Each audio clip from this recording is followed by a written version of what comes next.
नमस्ते। तो चलिए आज बात करते हैं 20वीं सदी के एक ऐसे रेवोल्यूशनरी आइडिया की जिसने सब कुछ बदल कर रख दिया। हम बात कर रहे हैं एल्बर्ट आइंस्टाइन की थ्योरी ऑफ रिलेटिविटी की। एक ऐसा आइडिया जिसने ब्रह्मांड को देखने का हमारा नजरिया ही पलट दिया। लेकिन इससे पहले कि हम गहरी बातों में जाएं, जरा इस नंबर पर गौर कीजिए। 11.7 किलोमीटर। अब सोचिए, क्या हो अगर मैं कहूं कि आपका जीपीएस हर रोज, जी हां, हर रोज 11.7 किलोमीटर से भटक सकता था। और जानते हैं ऐसा क्यों नहीं होता? सिर्फ और सिर्फ आइंस्टीन के सिद्धांतों की वजह से। तो सवाल यही है ना, कि आखिर 100 साल से भी पुराना एक सिद्धांत हमारी आज की मॉडर्न टेक्नोलॉजी जैसे जीपीएस को इतने फंडामेंटल लेवल पर कैसे अफेक्ट कर सकता है?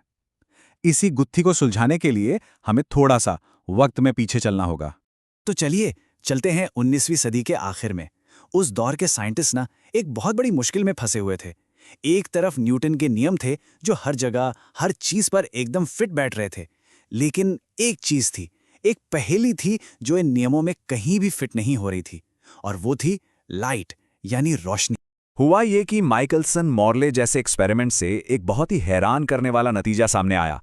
पता चला कि लाइट की स्पीड हमेशा, ऑलवेज, एक जैसी ही रहती है। इससे कोई फर्क नहीं पड़ता कि आप कितनी तेजी से चल रहे हैं या रुके हुए हैं। अब ये बात उस समय की फिजिक्स की हर समझ के बिल्कुल खिलाफ थी। मतलब ये तो एक बहुत बड़ी पहेली बन गई थी। और फिर साल 1905 में एंट्री होती है एक नौजवान पेटेंट क्लर्क की। नाम था एल्बर्ट आइंस्टाइन। उन्होंने एक पेपर पब्लिश किया जिसने सचमुच सब कुछ बदल दिया। पेपर का नाम था on the electrodynamics of moving bodies, और इसने इस पहेली का एक बहुत ही बोल्ड सोल्यूशन पेश किया। आइंस्टाइन ने ना दो बहुत ही सिंपल आइडियाज से शुरुआत की। पहला था सापेक्षता का सिद्धांत। अब इसका मतलब क्या है? मतलब यह है कि मान लीजिए आप एक बंद कमरे में हैं जो बिना किसी झटके के एक सीधी लाइन में चल रहा है। तो आप कोई भी एक्सपेरिमेंट करके ये पता नहीं लगा सकते कि आप चल रहे हैं या रुके हुए हैं। क्यों? क्योंकि फिजिक्स के नियम आपके लिए बिल्कुल वैसे ही काम करेंगे। और फिर आया दूसरा, और सच कहूं तो एकदम क्रांतिकारी आइडिया। आइंस्टीन ने कहा कि लाइट की स्पीड एक यूनिवर्सल कांस्टेंट है। मतलब वो कभी नहीं बदलती। इससे कोई फर्क नहीं पड़ता है कि आप लाइट के सोर्स की तरफ जा रहे हैं या उससे दूर, आपको लाइट की स्पीड हमेशा एक ही मिलेगी। और बस यही वो जवाब था जो माइकलसन मॉर्ले एक्सपेरिमेंट के नतीजों को समझा रहा। अब देखिए, जैसे ही आप इन दो सरल लगने वाले आइडियाज को सच मान लेते हैं, तो जो नतीजे सामने आते हैं वो दिमाग घुमा देने वाले हैं। अचानक से तेजी से चलती हुई घड़ियां धीमी चलने लगती हैं।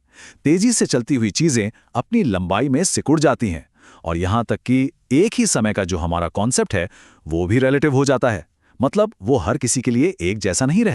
और इन्हीं नतीजों में से निकला दुनिया का सबसे मशहूर इक्वेशन E=mc²। ये क्या बताता है? ये बस इतनी सी लेकिन बहुत गहरी बात बताता है कि मास और एनर्जी एक ही सिक्के के दो पहलू हैं।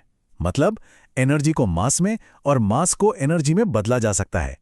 और ये जो c² है ना, यानी लाइट स्पीड का स्क्वायर, ये वो जबरदस्त मल्टीप्लायर है जो बताता है कि जरा से मास में भी कितनी ज्यादा एनर्जी छिपी हुई है। तो आइंस्टाइन का 1905 का ये सिद्धांत, जिसे हम विशेष सापेक्षता कहते हैं, एक बहुत बड़ी कामयाबी थी। लेकिन कहानी अभी खत्म नहीं हुई थी।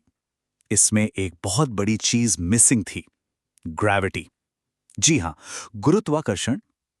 उनका यह सिद्धांत सिर्फ एक जैसी स्पीड पर लागू होता था, एक्सेलरेशन या ग्रेविटी पर नहीं। तो फिर क्या था? आइंस्टाइन अगले 10 साल तक इसी एक सवाल से जूझते रहे कि ग्रेविटी को अपनी थ्योरी में कैसे फिट किया जाए। और फिर 1915 में उन्होंने दुनिया के सामने अपना मास्टरपीस रखा, the general theory of relativity. और इस थ्योरी ने गुरुत्वाकर्षण को देखने का हमारा नजरिया हमेशा हमेशा के लिए बदल दिया। सामान्य सापेक्षता का जो कोर आइडिया है ना, वो ये है कि ग्रेविटी कोई मिस्टीरियस फोर्स नहीं है जो दूर से चीजों को खींचती है। नहीं, बल्कि ये स्पेस टाइम के फैब्रिक में मास और एनर्जी की वजह से आया हुआ एक मोड़ है, एक कर्वेचर है। इसे ऐसे समझिए जैसे एक ट्रैम्पोलिन पर एक भारी बोलिंग बॉल रख दी हो। वो क्या करेगी? ट्रैम्पोलिन को नीचे झुका देगी, है ना। अब अगर आप पास में एक छोटी कंची लुढ़काएंगे तो वो उस झुकाव की वजह से बोलिंग बॉल की तरफ जाएगी। ऐसा लगेगा जैसे गेंद उसे खींच रही है। बस ग्रेविटी भी कुछ ऐसी ही है। इस पूरी बात को फिजिसिस्ट जॉन व्हीलर ने बहुत ही कमाल के तरीके से समराइज किया है। स्पेस टाइम मैटर को बताता है कि उसे कैसे चलना है, और मैटर एनर्जी स्पेस टाइम को बताती है कि उसे कैसे मुड़ना है। सच कहूं तो यही सामान्य सापेक्षता का सार है। तो अब अगर हम इन दोनों थ्योरीज को आमने सामने रखकर देखें तो फर्क बिल्कुल साफ हो जाता है। विशेष सापेक्षता जो 1905 में आई वो कांस्टेंट वेलोसिटी की बात करती हैं, जहां ग्रेविटी नहीं है। इसका मेन आइडिया है कि स्पेस और टाइम रिलेटिव हैं। वहीं सामान्य सापेक्षता जो 1915 में आई वो एक बड़ा अपग्रेड है। ये एक्सेलरेशन और ग्रेविटी दोनों को अपने अंदर समेट लेती है और बताती है कि ग्रेविटी असल में स्पेस टाइम का मुड़ना ही है। अब देखिए, इतना बड़ा, इतना अजीब आइडिया, इसे साबित करने के लिए कोई छोटा मोटा सबूत तो काम नहीं करता। इसके लिए चाहिए था एक असाधारण सबूत, और वो मौका मिला 1919 में, एक पूरे सूर्य ग्रहण के दौरान। आइंस्टाइन ने प्रिडिक्ट किया था कि सूरज जैसी भारी चीज अपने आसपास के स्पेस टाइम को मोड़ देगी, और अगर ऐसा है तो उसके पास से गुजरने वाली लाइट को भी मुड़ना चाहिए। तो 1919 में आर्थर एडिंगटन के लीडरशिप में एक टीम ने सूर्य ग्रहण के दौरान दूर के तारों की तस्वीरें ली, और जानते हैं क्या हुआ? उन्होंने देखा कि जो तारे सूरज के ठीक पीछे थे उनकी रोशनी मुड़कर हम तक पहुंच रही थी। उनकी पोजीशन थोड़ी सी बदली हुई दिख रही थी, बिल्कुल उतनी ही जितनी आइंस्टाइन की थियरी ने बताई थी। बस इस एक सबूत ने आइंस्टाइन को रातों रात दुनिया भर में एक सुपरस्टार बना दिया। तो चलिए अब कहानी को वापस वहीं ले आते हैं जहां से हमने शुरू किया था, हमारे जीपीएस पर। आपको जानकर हैरानी होगी कि जीपीएस के एकदम सटीक होने के पीछे आइंस्टाइन की ये दोनों ही थ्योरीज काम करती हैं। सबसे पहले बात करते हैं विशेष सापेक्षता की। जीपीएस सैटेलाइट्स पृथ्वी का चक्कर बहुत तेजी से लगा रही हैं, करीब 14,000 किलोमीटर प्रति घंटे की रफ्तार से। विशेष सापेक्षता कहती है कि इतनी तेज चलने वाली घड़ियां धरती पर मौजूद घड़ियों के मुकाबले धीमी चलेंगी। कितनी धीमी? हर दिन करीब 7,214 नैनोसेकंड। लेकिन कहानी यहीं खत्म नहीं होती। अब आती है सामान्य सापेक्षता।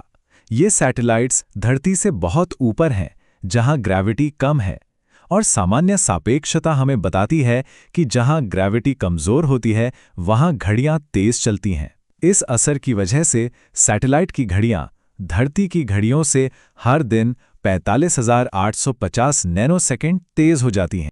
तो एक तरफ घड़ी धीमी हो रही है, दूसरी तरफ तेज, पर ये दोनों असर एक दूसरे को कैंसिल नहीं करते।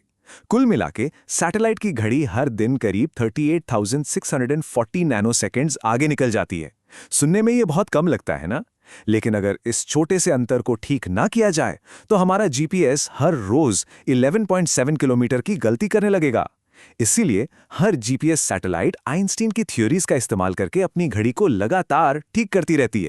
और जीपीएस तो बस एक उदाहरण है। सापेक्षता की विरासत बहुत बड़ी है। ब्लैक होल को समझना हो, 2015 में खोजी गई गुरुत्वाकर्षण तरंगें हों, या फिर ये समझना कि हमारा ब्रह्मांड फैल रहा है, इन सबके पीछे आइंस्टाइन की थ्योरी ही है। ये आज की मॉडर्न एस्ट्रोफिजिक्स की बुनियाद है। तो अगली बार जब कोई अपने फ़ोन पर मैप्स इस्तेमाल करे तो एक पल के लिए उस कमाल के आइडिया के बारे में ज़रूर सोचिएगा जो ये सब मुमकिन बनाता है। और शायद खुद से ये सवाल भी पूछेगा कि अगर गुरुत्वाकर्षण, जो हमारी रोज़मर्रा की ज़िंदगी का इतना बड़ा हिस्सा है, वो असल में सिर्फ स्पेस टाइम का मुड़ना है, तो फिर उस हकीकत के क्या मायने हैं जिसे हम हर दिन जीते हैं? सोचने वाली बात है।